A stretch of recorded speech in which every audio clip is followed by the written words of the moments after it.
সালাম আলাইকুম বন্ধুগণ। আশা করি আল্লাহর রহমতে আপনারা সবাই ভালো আছেন। আমিও আল্লাহর রহমতে ভালো আছি। তো রমজান মাস চলতেছে এখন। এই রমজান মাস আসলেই কিন্তু আমরা দেখি যে চকবাজারে কিন্তু যে বড় পাতের পোলাও খাওয়া আইটেমটা আছে, সেটা জুয়েল ভাই বিক্রি করে।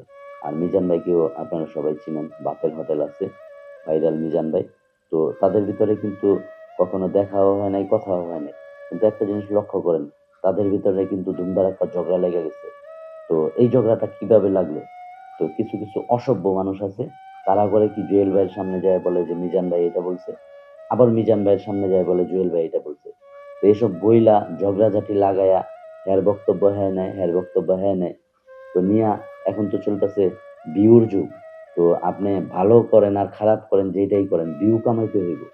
তো মাথার ভিতরে মানুষের ঢুকে গেছে ভিউ। একটা মানুষের সাথে ঝগড়াঝাটি লাগাইতাছি, এই জিনিসটা আমাদের নাই। আমাদের চিন্তা হয়েছে ঝগড়াঝাটি লাগাই দিব, তার বক্তব্য নিমু, তার বক্তব্য নিমু, আর আমাদের খালি ভিউ হইব। তো যারা এই কাজটা করেন ভাই, একেবারেই অনুচিত একটা কাজ করেন। এই কাজটা কখনো করবেন না। এই জিনিসগুলা বাদ দেন ভাই।